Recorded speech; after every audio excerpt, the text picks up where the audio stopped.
तो राधे राधे दोस्तों। 11 अप्रैल 1970 में अमेरिका से कैंडेलो स्पेस सेंटर से 13वीं अपोलो मिशन रॉकेट लॉन्च हुआ था।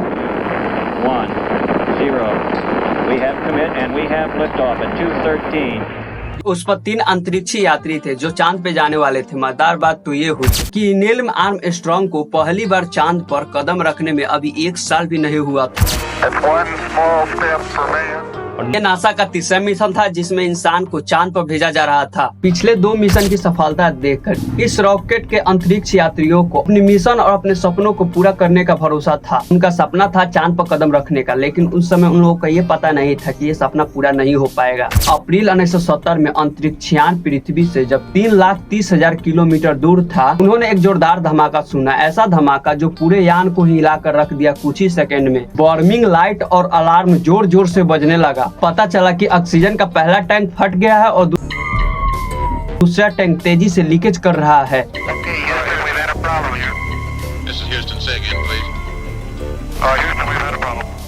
ग्राउंड पर बैठे मिशन कंट्रोल को यकीन नहीं हो रहा था कि उनका उपकरण खराब हो गया है, लेकिन अंतरिक्ष में बैठे यात्रियों जब खिड़की से देख रहे थे तो उन्हें लग रहा था कि हवा तेजी से निकल रहा है, और वे दूसरी तरफ देख रहे थे कि धमाके से अंतरिक्षयान धरती से इतना दूर जा रहा था, हर सेकेंड में किलोमीटर पृथ्वी से दूर जा रहा था। कुछ ही घंटों में अंतरिक्ष में बैठे यात्री धरती से इतने दूर हो गए थे कि एक नया रिकॉर्ड बन गया था। अब तक कोई व्यक्ति धरती से उतना दूर नहीं गया जितना ये 3 अंतरिक्ष यात्री अपोलो 13 के मिशन में दूर गए थे। चांद पे तो उतरने का सवाल छोड़ो, उस वक्त ये लग रहा था कि क्या ये धरती पे फिर वापस लौट कर आ जाएंगे। ये है अपोलो 13 की दिल दहला देने वाली कहानी। Carbon dioxide levels in the lunar module are rising. The main heat shield was not designed to operate in free space for extended periods of time. The crew were beginning to suffer.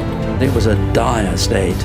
It was a real emergency situation. 1961 में America के राष्ट्रपति John F Kennedy ने दुनिया से वादा किया था कि इस दशक के अंत में वे चाहता था कि इंसान चांद पर पहुंच जाए। Achieving the goal before this decade is out of landing a man on the moon and returning him safely to the earth. इस दशक के खत्म होने से पहले वे चाहते थे कि एक व्यक्ति चांद पर पहुंचे और वो सुरक्षित धरती पे उतर जाए। ये वादा उस समय सर्द युद्ध की स्थिति में समझना चाहिए। उस समय अमेरिका और सोवियत संघ एक दौड़ में लगे थे। अंतरिक्ष दौड़ में कौन तकनीक के मामले में आगे रहेगा। 1969 में 11 और अपोलो 12 दोनों मिशन सफल रहा, बल्कि अंतरिक्ष यात्री चांद पर उतरे, उन्हें धरती पर सुरक्षित लाया गया। कैनेडा का वादा पूरा हुआ, लेकिन इसका एक साइड इफेक्ट था। ये मिशन कंप्लीट होने के बाद इन लोग और सरकार के इस स्पेस पर पैसा खर्च करने का रुचि खत्म हो गया। लेकिन साफ था कि लोगों को चांद पर कदम रखने पर लोग बहुत खुश थे, लेकिन पहली, दूसरी, तीसरी बार चांद पे जब लोग गया तो उतने लोग खुश नहीं थे।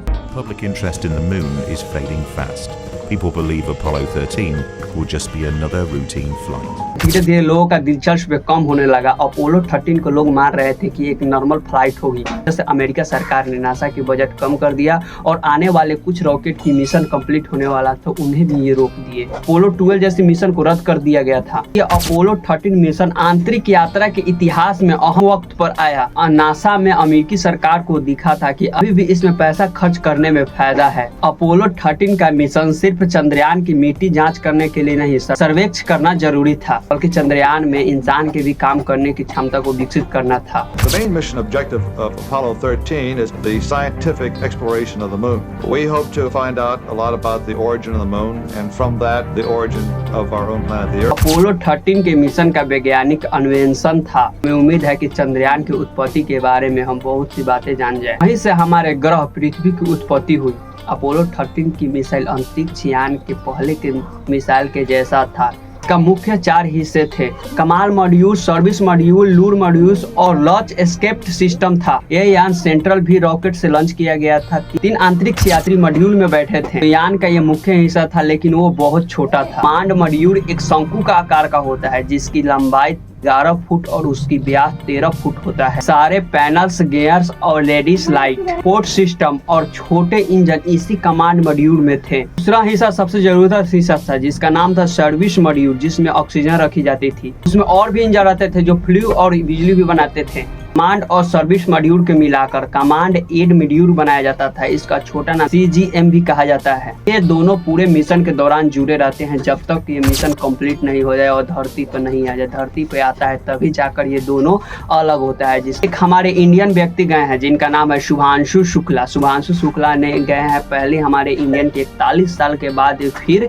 ये गए हैं चंद्रयान पर, जो कि ISS में गए हैं। दुनिया का नंबर 1 भाई, यहाँ पे कोई नहीं गया है। और क्या ने इसे शुभांशु शुक्ला को लेकर गए हैं। ऐसा बात नहीं कि ये फ्री में लेकर हैं, 550 करोड़ रुपया इंडिया से लिए हैं। उसके बाद शुभांशु शुक्ला को लेकर गए हैं, लेकिन लोगों को नहीं पता था। बाद में न्यूज वायरल हुआ, लोगों को लग रहा था कि इंडिया और अमेरिका के बीच बहुत गहरी दोस्ती है, इसके कारण अमेरिका ने इनसे पैसा नहीं लिया होगा, अगर ऐसे ही उनको लेकर चला गया होगा। लेकिन ऐसा बात नहीं है भाई, क्योंकि देखो पैसा लगता है, वहां पे जाकर तुम रिसर्च करोगे किसी चीज का तो खर्चा तो लगेगा ही। तो इसी कारण अमेरिका ने भारत से ये पैसा लिया है। और फाइनली गाइस आज का वीडियो खत्म करते हैं। आई होप कि वीडियो देखकर आप सभी को अच्छा लगा होगा। अगर अच्छा लगा तो प्लीज वीडियो को लाइक कीजिए, चैनल को सब्सक्राइब कीजिए। चलिए मिलते हैं नेक्स्ट वीडियो में, तब तक के लिए बाय बाय।